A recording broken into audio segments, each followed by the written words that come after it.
Uma vez o Senhor Jesus chegou a um paralítico, na verdade o paralítico chegou até ele de uma forma inusitada.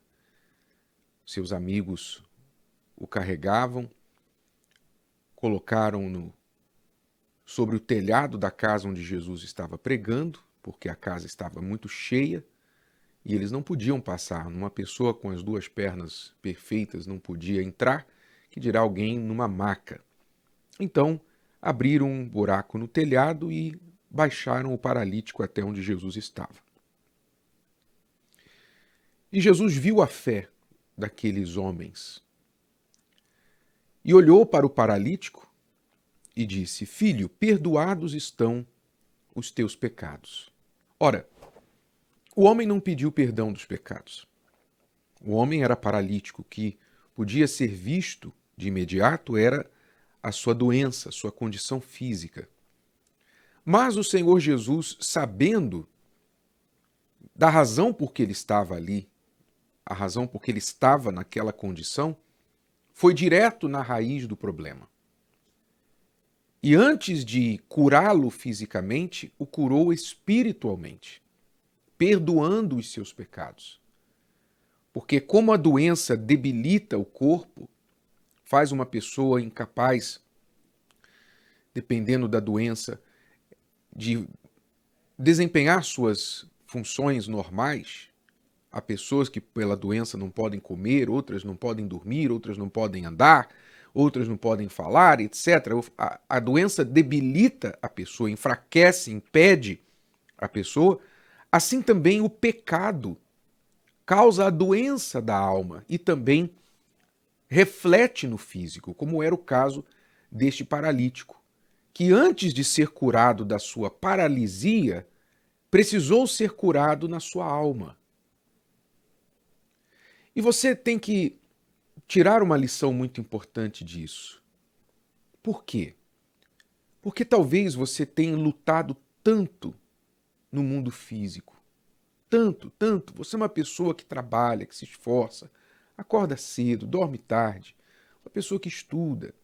Sabe, você não tem medo do trabalho, você não tem medo do dia a dia, do batente, né?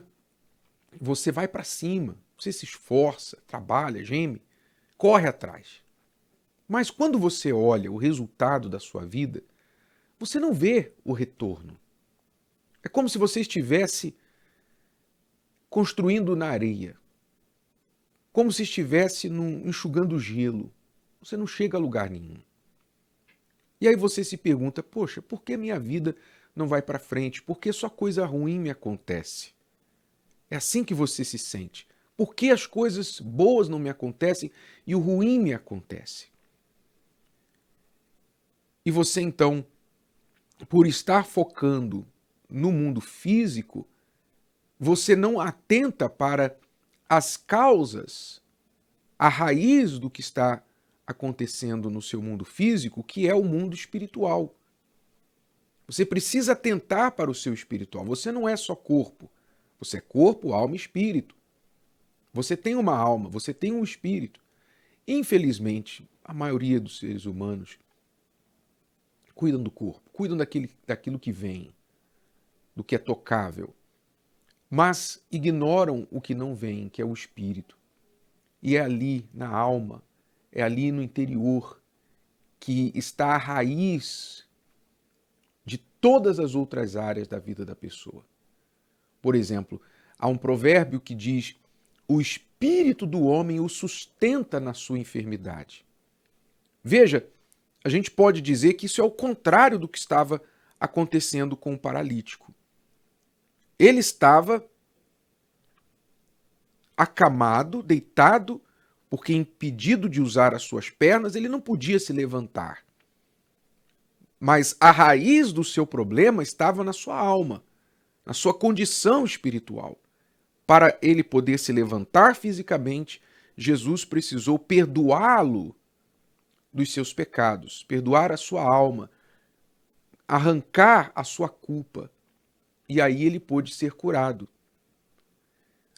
De outra forma, a palavra diz: é o espírito que sustenta o homem. na sua enfermidade. Ou seja, se a pessoa estiver com um espírito forte, a enfermidade não vai derrubá-la. Nós estamos sujeitos a enfermidades neste mundo porque estamos, novamente, em um mundo físico. Então, tivemos aí a pandemia, um vírus, não é, que se espalhou. É um vírus que se propaga entre pessoas. E nós somos pessoas. Você é corpo, você tem um corpo, eu tenho um corpo. Eu peguei o coronavírus, conheço muita gente de fé que pegou o coronavírus porque nós somos corpo. Mas estamos aí, graças a Deus. Quer dizer, o Espírito nos sustentou, nós não nos entregamos ao pavor, ao medo, ao pânico. O Espírito nos sustentou, a fé nos sustentou.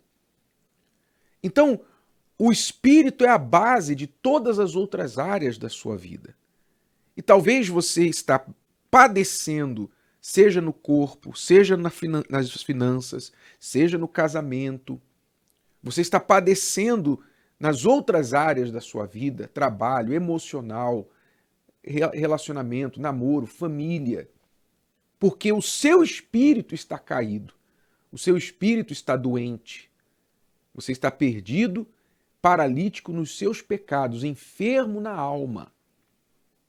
O enfermo na alma, você está enfermo na alma.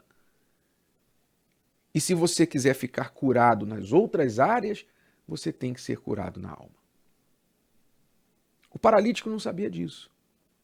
Mas quando Jesus o viu, quando ele foi trazido, Jesus então foi logo na raiz do problema. E talvez você também não saiba disso, talvez você nunca pensou nisso.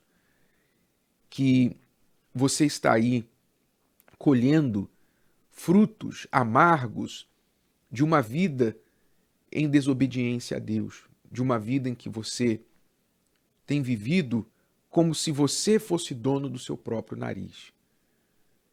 A diferença daqueles que vivem com Deus e aqueles que vivem sem Deus é que os que vivem com Deus respondem a Ele, se submetem a Ele, vivem debaixo da vontade e das regras dele.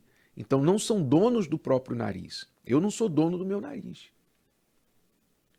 Eu entreguei a liderança da minha vida para Deus. Eu me fiz segundo e coloquei ele à frente. Ele é primeiro. Isso tem que ser, eu procuro fazer isso prático no meu dia a dia, todos os dias. Agora, a pessoa que se acha dona do próprio nariz, como é que ela vive? Ela vive, os pensamentos que a guiam são os seguintes pensamentos. Eu acho isso. Eu vou fazer aquilo. Eu quero fazer aquilo. Não, porque eu quero assim. Não, porque tem que ser assim, vai ser assim. Porque eu quero. Por quê? Porque eu quero. É assim que eu quero. É assim que eu vou fazer. Não interessa o que os outros pensam, não interessa o que Deus pensa, não interessa o que eu acho, o que eu penso, o que eu acho que é certo, o que eu sinto vontade de fazer, as minhas opiniões, as minhas inclinações, enfim. Ela faz e vive a vida dela como se ela fosse rei, rainha de si mesma. Ela não responde a ninguém, ela responde só a ela mesma. Então nisso ela ignora Deus, ela vive sem Deus, mesmo às vezes dizendo que crê em Deus. Você vai perguntar para muitas pessoas assim, se elas creem em Deus, elas dizem que creem. Mas o que é crer em Deus? Crer não é você achar que Deus existe. Crer não é você ter uma religião. Crer é o que você faz em função da fé que você diz que tem. Como você vive por causa da fé que você diz que tem. Se a fé que você diz que tem condena a mentira, então você não vai mentir. Mas se você diz que tem fé em Deus e pratica mentira e justifica a sua mentira e diz, não, mas no meu trabalho, na vida que eu vivo, sabe, no mundo, todo mundo tem que falar uma mentirinha de vez em quando e tal. Você justifica a sua mentira, então o seu Deus não é o Deus que você diz que crê. O seu Deus é o mundo. Você está dizendo, não, eu faço porque no mundo todo mundo faz. Então o seu Deus é o mundo. O seu Deus são as regras que este mundo dita. Então você vive de acordo com o mundo. O mundo é o teu Deus. Então não basta você dizer eu creio em Deus. Se você é dono do seu próprio nariz, ou você vive uma vida que ignora totalmente as regras de Deus, Então você coloca Deus de lado, você dá um empurrão e diz para Deus, chega para lá, deixa que eu toco a minha vida. Isso aqui, por favor, não se meta. Senhor, não se meta nessa parte da minha vida, porque eu vou fazer o que eu quero. Tá bom, então. Porém, não conte com ele tampouco nas outras áreas da sua vida. Você não quer que ele se intrometa na sua vontade, ele também não vai se intrometer na sua saúde, não vai se intrometer nas suas finanças, não vai se intrometer em nada, porque você não quer que ele, entre aspas, se intrometa na sua vida. Ele vai honrar a sua vontade. Então daí vem as doenças, daí vem os fracassos humanos, porque as pessoas se acham donas do próprio nariz. Jesus resolveu o problema do paralítico sem tocar nas pernas dele, mas tocando na raiz do seu problema, a sua condição espiritual.